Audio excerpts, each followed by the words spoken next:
Alice in Wonderland is one of those stories that looks harmless from the outside, colorful, playful, a little strange. But the deeper you look, the more you realize the book isn't just a children's fantasy.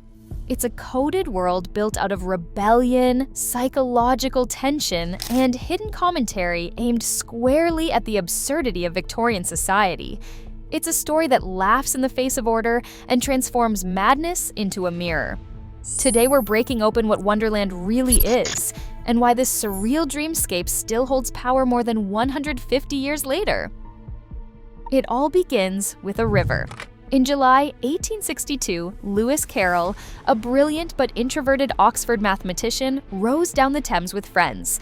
Among them is a 7-year-old girl named Alice Little, curious, sharp, radiant, with restless imagination.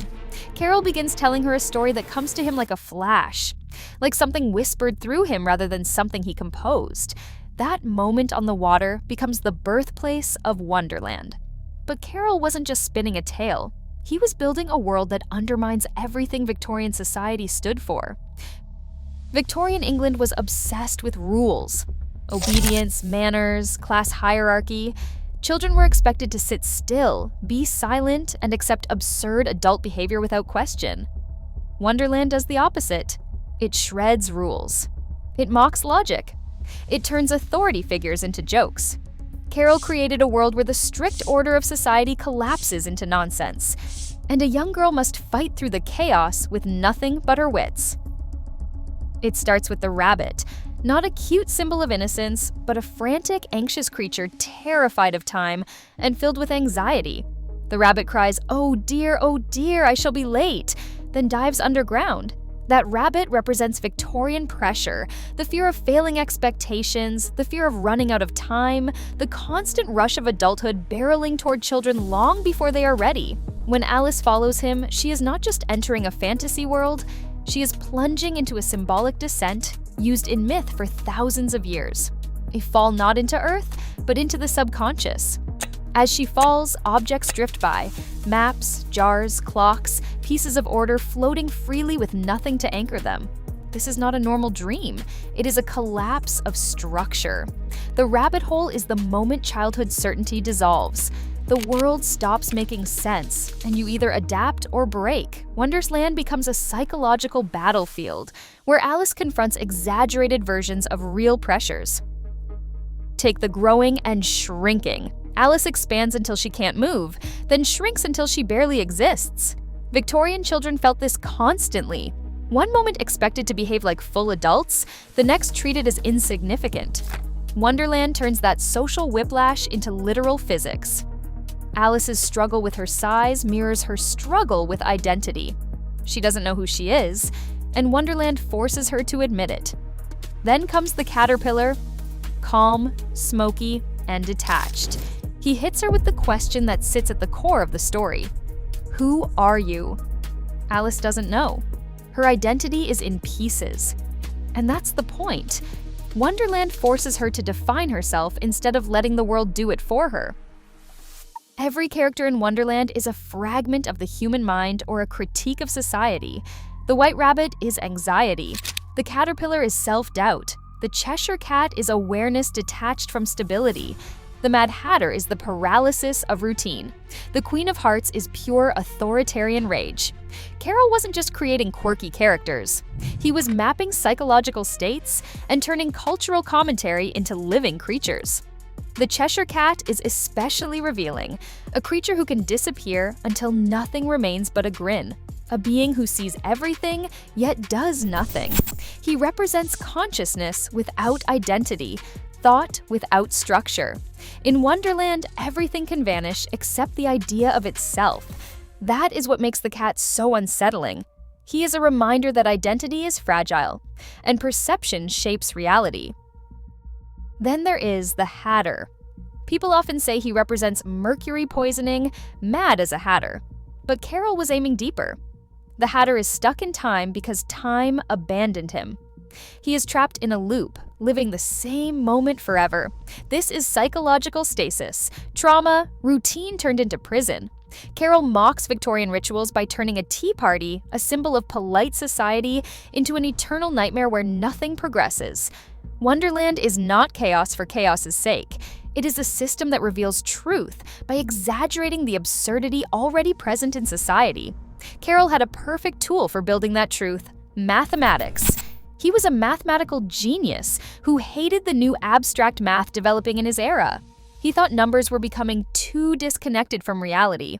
Wonderland became his parody of mathematical instability: size changes without reason, time fractures, logic collapses under contradiction. Carol uses nonsense to attack ideas he believed were themselves nonsense. But Wonderland is more than satire. It is rebellion. Victorian England wanted obedience, structure, predictability. Wonderland mocks all three.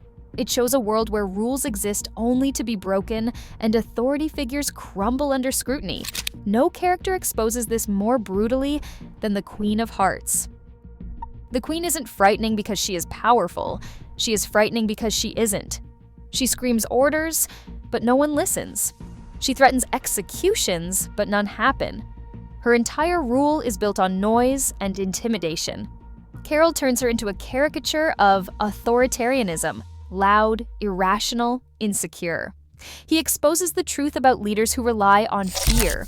Their power is only real when people believe in it. Which brings us to the trial. Wonderland's justice system is every broken institution exaggerated into absurdity. The verdict is announced before the evidence. Witnesses make no sense. Logic has left the room entirely. Carol uses this scene to rip apart Victorian legal culture and, by extension, all systems that pretend to be rational while operating on nonsense. Alice sits through this chaos until something snaps. She sees that no one in the courtroom deserves authority. She sees that the Queen is bluster, not power. Wonderland's madness exposes itself, and for the first time, Alice rejects it outright. "You're nothing but a pack of cards." That line is the moment everything changes. Alice finally stops adapting to Wonderland's insanity and confronts it. And Wonderland collapses instantly. The Queen lunges, the cards swarm. But none of it can touch her anymore because she no longer accepts the illusion. This is the heart of the story.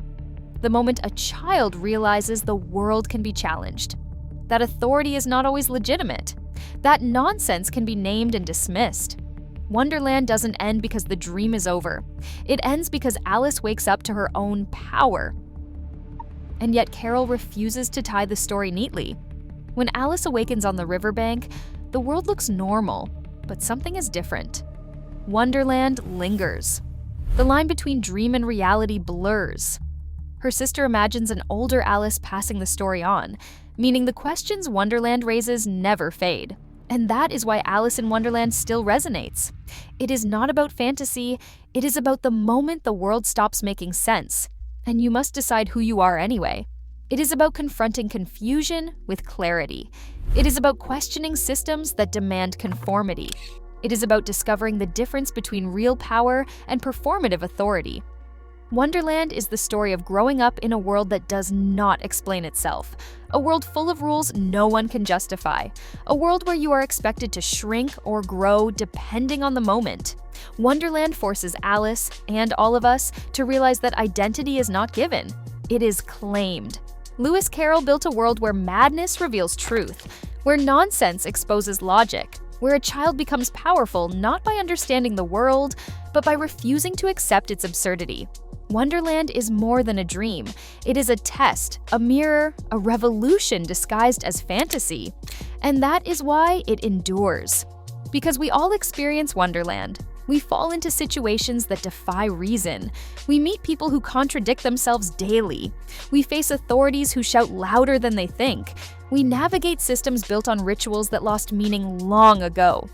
Wonderland is not strange because it is unrealistic. It is strange because it is familiar. The story's real message is simple: question everything. Push back against nonsense. Do not let the world shrink you. Do not let chaos define you. Do not surrender your identity to rules that do not make sense. Wonderland collapses the moment Alice stops giving it power. And that is the legacy Lewis Carroll left us. Not madness, not chaos, but the courage to stand tall in a world that refuses to make sense, the clarity to see through noise, the strength to challenge the Queen, the Court, the Hatter, and every other force that demands obedience without offering logic. Alice in Wonderland is not about escape. It is about awakening. Wonderland is the world stripped of its excuses, its elegance, and its illusions. And when Alice walks away, she does not forget it. She carries it forward just as we do, because once you have seen through madness, you can never unsee it. Wonderland teaches one final lesson: the world is only as confusing as the illusions we accept. The moment we stop bowing to nonsense, the cards fall. The Queen fades, the chaos loses its grip, and we gain the power to define ourselves. That is the secret hidden beneath the madness. That is the real story behind Alice in Wonderland. And that is why this tale continues to echo across generations, a reminder that the world may be absurd, but we do not have to be.